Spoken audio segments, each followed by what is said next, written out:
Shalom, our brothers and sisters in all the world. Happy Sunday and greetings from Indonesia. We thank God and we thank you for joining us in this group. Let us hear the word of God. May God bless you all. Salam saudara dimanapun saudara bergabung. Apa topik firman Tuhan bagi kita hari ini adalah mengapa kita harus mengikut Yesus dengan benar dan menang sampai pada akhir. Ini sangat penting. Saudaraku, sebelumnya itu saya sampaikan. Semua manusia pasti berakhir. Semua kehebatan di dunia ini semua pasti berakhir. Mau orang kaya, mau orang hebat, mau miliarder, mau orang brilian, mau orang pintar, mau orang cantik, mau orang mancung, mau orang sukses, mau orang hebat, semua pasti berakhir. Harus saudara ingat. Kita harus tahu, semuanya akan berakhir. Bahkan langit dan bumi dan laut beserta isinya pasti akan berakhir. Tidak ada yang tidak berakhir. Dan saudaraku, hanya Yesus yang menyediakan yang sempurna untuk yang mengikut Dia dengan benar dan sampai final. Serius, sungguh-sungguh sampai akhir. Jadi kalau ada orang mengikut Yesus dengan benar, berarti ada orang mengikut Yesus dengan tidak benar. Terus kalau mengikut Tuhan ada yang setia sampai akhir, berarti ada banyak juga orang mengikut Yesus sampai 3 tahun saja, sampai 2 tahun saja, sampai saat-saat tertentu saja. Apa sih yang Tuhan sediakan bagi orang-orang yang mau mengikut Dia menurut petunjuk firman, dan dia bertekun sampai akhir dia bernapas. Dia tidak memper, dia tidak meninggalkan Tuhan. Ini luar biasa, saudara. Mari kita baca, saudara. Wahyu 19 ayat 6 sampai 10.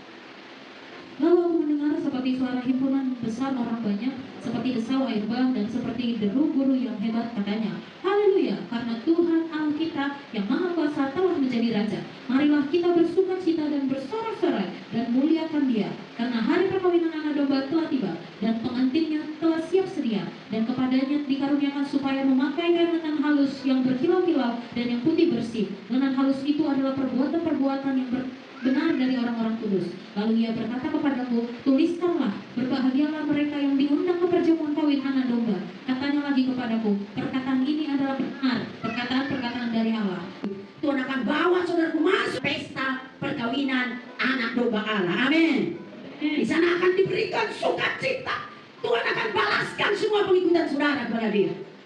Jadilah saudara, keseriusan saudara berdoa, sungguh-sungguhnya saudara mengikuti som, setianya saudara ikut komsel.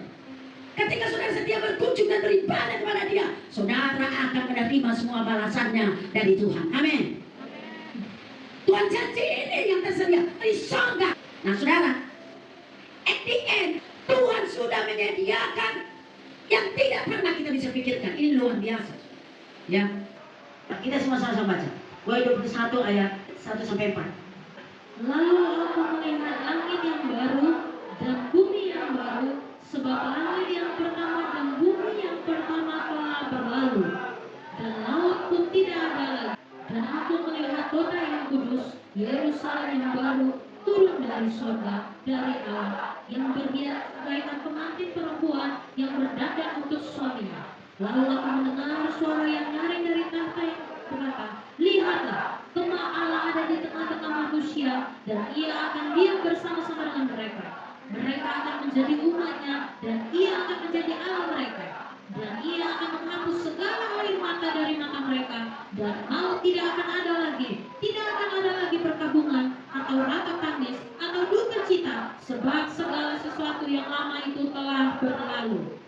Di situ dikatakan nanti langit dan bumi yang baru Tuhan turunkan, karena yang lama ini akan berlalu.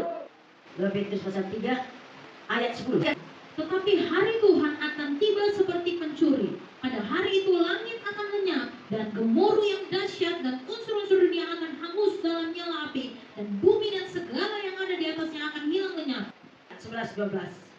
Jadi, jika segala sesuatu ini akan hancur secara demikian, betapa suci dan salehnya kamu harus hidup, yaitu kamu yang menantikan dan mempercepat kedatangan hari Allah. Pada hari itu langit akan binasa dalam api, dan unsur-unsur dunia akan hancur karena nyalanya. Tetapi sesuai dengan janjinya, kita menantikan langit yang baru dan bumi yang baru, di mana terdapat kebenaran. Amin. Bagi pengikut Tuhan sudah disiapkan langit yang baru dan bumi yang baru. Amin. Di mana terdapat kebenaran, air mata tidak ada, perkabungan tidak ada, krisis tidak ada. Luar biasa yang dipikirkan Tuhan.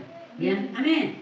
Sungguh indah yang kau pikirkan tentangku, tak terselami bagiku.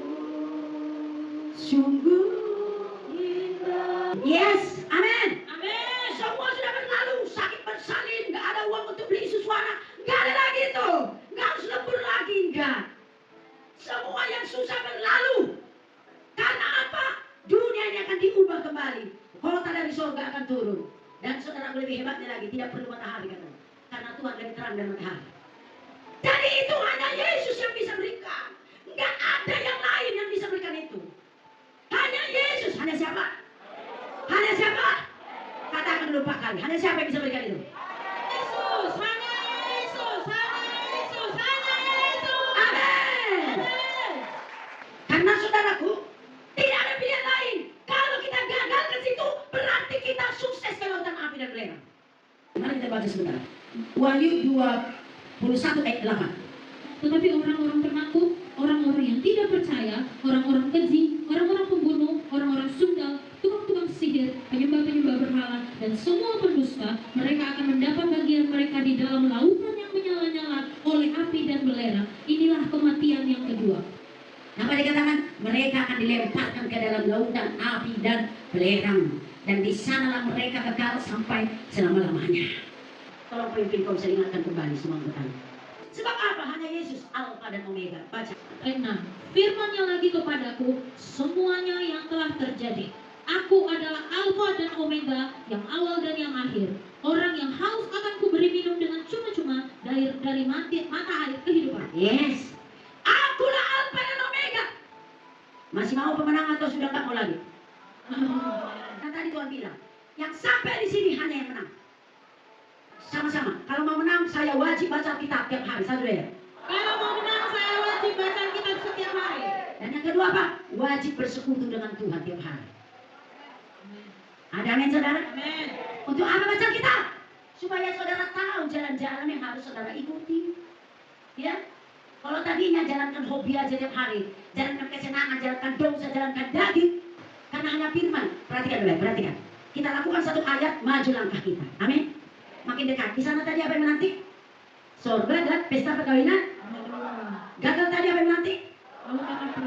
Kita lakukan firman, maju langkah kita. Oke? Kita baca, kita lakukan lagi, maju langkah kita. Tadinya kita sudah dendam. Kita baca firman Tuhan, harus mengampuni 490 kali sehari. Berarti tidak ada dasar bagi aku untuk tidak mengampuni. Ku ambil keputusan mengampuni, maju langkah kita. Kita baca firman tentang jangan mencuri perseteruan, kita lakukan, maju langkah kita. Kita baca firman Tuhan tentang harus jadi saksi, kita lakukan, maju langkah kita. Makin kita lakukan, makin dekat kita ke sana. Amin. Jangan orang Kristen pengikut manusia, pengikut diri sendiri, jangan, nggak kenal itu. Kemudian bukan orang Kristen yang berkepribadian ganda. Perhatikan. Banyak nggak orang Kristen berkepribadian ganda? Banyak. Ya, bisa dipoles sok rohani. Kelihatan. Tapi menyimpan banyak dusta. Perhatikan ini baik-baik. Nanti akan kebongkar. Kekristenan setiap orang akan terbongkar. Mari kita baca. Wahyu 19 ayat 8. Supaya kita akan berdoa sebentar. Wahyu 19 ayat 8. Wahyu 19 ayat 8. Demikian firman Tuhan. Dan kepadanya dikaruniakan supaya memakai kain lenan halus yang berkilau-kilauan dan yang putih bersih. Lenan halus itu adalah perbuatan-perbuatan yang benar dari orang-orang kudus. Benar, sampai situ aja. Harus berpakaian kain lenan perbuatan yang benar. Ya, saudara kita sudah kenal, kita baca. Wahyu 16 ayat 15. Lihatlah, aku datang seperti pencuri. Berbahagialah dia yang berjaga-jaga dan yang memperhatikan pakaiannya, supaya ia jangan berjalan dengan telanjang dan jangan kelihatan kemaluannya. Berjaga-jaga atas pakaiannya. Ini pemenang. Pakaian yang disebut di sini tadi pakaian lengan halus. Harus hidup benar. Jangan lain di dalam, lain di luar. Jangan motivasi hanya untuk diberkati. Tapi benar-benar memang mau serius, mau mengikuti jalan firman Tuhan. Kemudian Wahyu 22 ayat 14. Wahyu 22 ayat 14 demikian firman Tuhan, berbahagialah mereka yang membasuh jubahnya, mereka akan memperoleh hak atas pohon-pohon kehidupan dan masuk melalui pintu-pintu gerbang ke dalam kota itu. Iya, berbahagialah mereka yang membasuh jubahnya, membersihkan hidupnya. Berapa orang di tempat ini hingga hari ini masih suka porno? Stop!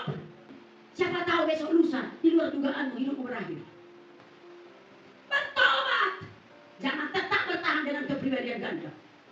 Amsal 15 ayat 3. Mata Tuhan ada di segala tempat mengawasi orang jahat dan orang baik. Mata Tuhan ada di segala tempat. Anak Tuhan jangan suka berkepribadian ganda. Pelayan-pelayan apalagi. Tidak ada pilihan lain. Mari ambil keputusan hari. Serahkan hidupmu, ambil keputusan. Tuhan sudah menyediakan yang terbaik bagi kita. Lebih baik kita mengikut Tuhan dengan sungguh-sungguh. Amin. Tuhan Yesus berkati. Mari kita berdoa.